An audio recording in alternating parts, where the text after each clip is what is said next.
These girls were victims of something hard to believe, something you might never expect, something that happened in plain sight. You are looking at girls who were held as slaves in America, not for a week or a month, but for years. Can you tell us about what it was like having someone else control all of your movements, everything you did? It was like being, being trapped, being in a cage. It's horrible.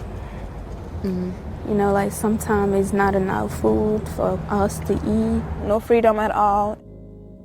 Nicole and Zena and another 20 girls like them were brought to the U.S. from their homes in the West African nations of Ghana and Togo nearly a decade ago. Barely teens, promised an American education. They were instead enslaved in Newark, New Jersey. What did the traffickers take from you? They took my childhood from me, my teenhood. They took it from me. They took my trust from me, and they took everything. They took everything away from me. The girls were forced to work in hair braiding salons, serving customers all day, right out in the open. Their captors took all the money the girls earned, every penny. How many days a week were you working? 7 days a week.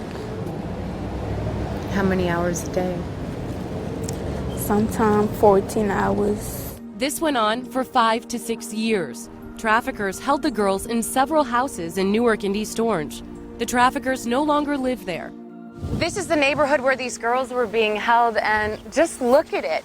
Manicured lawns, nice houses. It looks like any neighborhood in America, and it definitely doesn't look like a place where you'd expect to find slavery. Who would commit such a crime? These are the traffickers.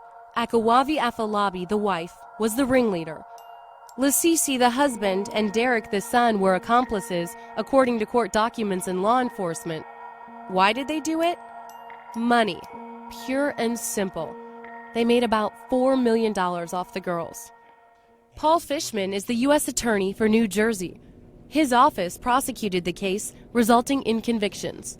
I think it's hard for some people to believe that in the year 2010 we have people who will actually put people in slavery. It's the most fundamental and intolerable violation of human rights. A Newark court recently sentenced Akawavi Afolabi to 27 years in prison. The father got 24 years, and the son 4.5 years.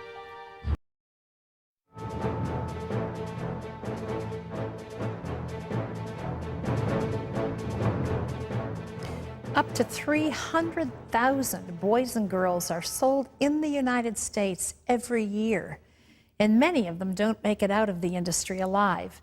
There are only 99 known survivors from the state of Texas in the last 20 years who've managed to escape sexual slavery. Melissa Woodward is one of them, even though one night when she was 14, she was burned alive and left for dead.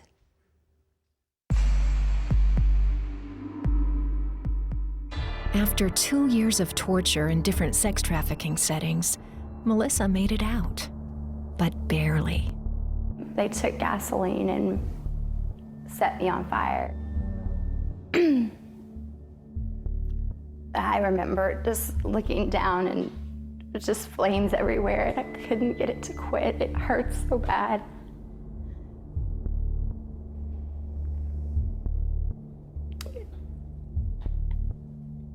But that was his fantasy, was to see a child burned to death. So after that, I was no longer able to be used. The best thing for me was death, and actually I was hoping at that point they would kill me. But then I woke up, and I don't remember how many days later, but I woke up in a garbage can. That closed the door to the sex trafficking. Thank you for coming on the program with us. Thank you for having me. You know, a lot of people are very shocked by this story. Well, first of all, shocked by what's done to children. But second, I think a lot of people think of this as some international underground industry, but you say it's not. No, it's happening right here in America, in our backyards, in our communities. You know, there's 300,000 children a year who are sold through this, both boys and girls. The girls with the average age being 12 to 14 and boys 11 to 13. Who's buying and selling? You know, most people would think it's you know, your common street thugs. But the fact of it is it's very well organized crime. This is the fastest growing crime in America, and it's second only next to drug trafficking. So a lot of these men are in high, you know, high standing businessmen. Was my case. You know, you can take a 9-year-old virgin and sell her for $3,000 to $5,000. But then on the flip side of that, you can go onto different places like Backpage.com and buy a child for $40 and have her quicker than a pizza. When you were in this situation, did you ever see law enforcement people come? Did you ever see anybody come to the places that you were at? Yes, often. Wow.